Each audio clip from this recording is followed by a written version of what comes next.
Halo teman-teman semua, mari kita bahas sikap politik luar negeri Indonesia di bawah pemerintahan Presiden Prabowo Subianto yang sudah bergabung ke dalam Board of Peace atau Dewan Perdamaian yang sudah diprakarsai oleh Presiden Amerika Serikat Donald Trump. Bergabungnya pemerintah Indonesia ke dalam Board of Peace atau Dewan Perdamaian tersebut tentu saja telah menimbulkan polemik di ruang publik. Pasalnya selama ini pemerintah Indonesia atau Indonesia dikenal memegang prinsip politik bebas aktif, tidak memihak kepada blok maupun aliansi-aliansi politik negara tertentu. Namun bergabungnya Indonesia ke dalam Board of Peace atau Dewan Perdamaian, komunitas politik yang digagas oleh Presiden Negeri Paman Sam tersebut ini menuai polemik karena tidak sesuai dengan prinsip politik bebas aktif. Namun di sisi yang lain, tentu saja bergabungnya Indonesia ke dalam Board of Peace atau Dewan Perdamaian sebagai langkah awal untuk juga bisa mengimbangi kekuatan-kekuatan negara-negara adidaya tersebut, terutama dalam konteks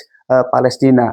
Nah, seharusnya memang bergabungnya pemerintah Indonesia ke dalam Board of Peace atau Dewan Perdamaian ini bisa mengimbangi kekuatan-kekuatan politik negara-negara maju, terutama yang ada di Board of Peace atau Dewan Perdamaian tersebut.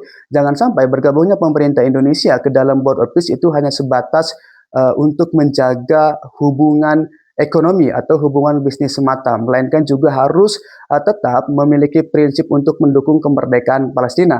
Terutama kalau kita lihat di dalam pidatonya, Donald Trump menyampaikan yaitu untuk proyek masa depan Gaza. Nah, tentu saja untuk masa depan proyek Gaza tersebut membutuhkan finansial atau pembiayaan yang sangat besar. Oleh karena itu, ketika negara-negara bergabung ke dalam Dewan Perdamaian atau Board of Peace, tentu saja ini diminta untuk membayar sebesar 1 miliar dolar Amerika Serikat. Tentu saja ini juga menuai perdebatan apakah Indonesia juga akan membayar 1 miliar dolar Amerika Serikat ke dalam Dewan Perdamaian tersebut.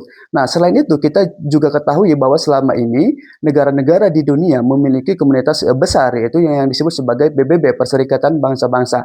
Nah, tentu saja kehadiran Board of Peace atau Dewan Perdamaian ini juga tidak boleh menjadi antitesis atas keberadaan Perserikatan Bangsa-Bangsa, atau juga mungkin ada agenda-agenda politik lainnya sehingga Dewan Perdamaian ini muncul dan didirikan oleh negeri Paman Sam yang diprakarsai oleh Presiden Amerika Serikat, itu Donald Trump. Nah, selain itu, apakah memang ada faktor lain? Misalnya karena ada faktor tarif resiprokal yang sebelumnya sudah diputuskan oleh pemerintah Amerika Serikat terhadap negara-negara lain, termasuk juga Indonesia, sehingga Indonesia tidak bisa menolak dengan upaya hadirnya Board of Peace atau upaya dukungan yang diberikan oleh pemerintah Indonesia kepada Amerika, terutama ke Donald Trump. Nah, kita tahu juga teman-teman bahwa sebelumnya di tahun 2025 Presiden Prabowo ini juga sudah mendekat dengan negara-negara BRICS ya, seperti Cina, kemudian Rusia dan sejumlah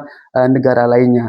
Nah, tentu saja mungkin teman-teman bisa lihat di mana Pak Prabowo juga hadir di Cina ya, pada saat itu menghadiri parade militer atau kegiatan-kegiatan yang ada di Cina berderetan dengan presiden-presiden negara tersebut. Nah, oleh karena itu ini tentu saja menimbulkan perdebatan apakah sikap politik Presiden Prabowo Subianto selama 5 tahun ini akan bergeser ke Amerika Serikat atau memang berimbang atau juga akan cenderung ke Cina. Nah, tentu saja bagaimana pandangan teman-teman terkait dengan keputusan politik tersebut?